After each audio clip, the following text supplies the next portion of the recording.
आदाब, मेरा नाम डॉक्टर सुवर्चला है। मैं जीवा फर्टिलिटी सेंटर्स में साइंटिफिक डायरेक्टर हूँ। कभी कभी गर्भ में फ्लूइड ज्यादा होना भी प्रॉब्लम हो सकता है। इसे एक्सेसिव एंडोमेट्रियल फ्लूइड कहते हैं। इसका क्या कारण है, इससे क्या प्रभाव पड़ता है आपके प्रेगनेंसी चांसेस पे और इसका क्या ट्रीटमेंट है, आइए समझने की कोशिश करते हैं। एंडोमेट्रियल फ्लूइड एक नेचुरल फिनोमिनन है। अगर हम मेंस्ट्रुअल साइकिल के दौरान देखें तो अंडे के बढ़ने के टाइम ईस्ट्रोजन जो हार्मोन है वो बढ़ता रहता है। ईस्ट्रोजन के प्रभाव से उसका साइड इफेक्ट ये होता है कि एंडोमेट्रियम में भी फ्लूइड एक्यूमुलेट होता है। तो ये होना चाहिए, क्योंकि जब फ्लूइड एक्यूमुलेट होता है या मिनिमल फ्लूइड जब बढ़ने लगता है, तब जब अगर स्पर्म्स आएंगे तो स्पर्म्स को उस वातावरण में स्विम करके अंडे तक पहुंचने में आसानी होगी। तब उस तरह प्रेगनेंसी होने के भी चांसेस ज्यादा होते हैं। ये फ्लूइड ना होना भी अच्छी बात नहीं होती है। सो इस दौरान फ्लूइड का होना नेचुरल है और मिनिमल फ्लूइड अलाउड है। लेकिन अगर ज्यादा फ्लूइड हो गया, अगर एक्सेसिव फ्लूइड देखा गया है स्कैन्स के दौरान, उसे हाइड्रोमेट्रा कहते हैं और ये अच्छी बात नहीं होती है कभी कभी,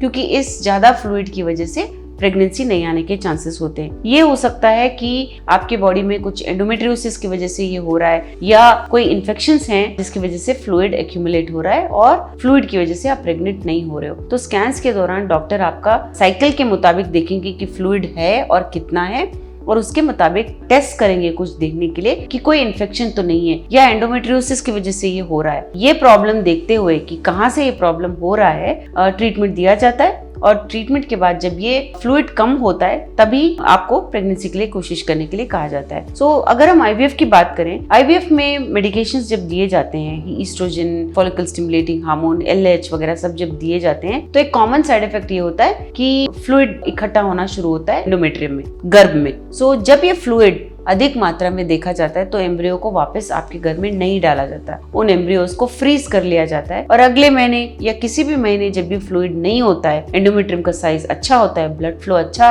होता हुआ देखा जाता है, तब एम्ब्रियोज को निकाल के आपके घर में डाला जाता है। तो ये फ्लूइड है, कितना है, सबसे इंपॉर्टेंट क्वेश्चन है, और क्यों है दूसरा इंपॉर्टेंट क्वेश्चन है, और कैसे ट्रीट किया जाए तीसरा इंपॉर्टेंट क्वेश्चन है। इससे हम अनुमान लगा सकते हैं कि प्रेगनेंसी इसकी वजह से नहीं हो रहा है क्या और ट्रीटमेंट ऑप्शंस क्या होने चाहिए आपके लिए। अगर आपके स्कैन में आपको ये बताया गया है कि स्कैन में गर्भ में फ्लूइड है और आप इसकी वजह से प्रेग्नेंट नहीं हो पा रहे हो, आप इसके बारे में और जानना चाहते हो, ट्रीटमेंट ऑप्शंस के बारे में जानना चाहते हो, तो अवश्य जीवा फर्टिलिटी सेंटर्स आइए। धन्यवाद। हमने इस वीडियो बनाने के लिए बहुत मुशक्कत की है। मेहरबानी करके हमें लाइक और सब्सक्राइब जरूर कीजिएगा। शुक्रिया।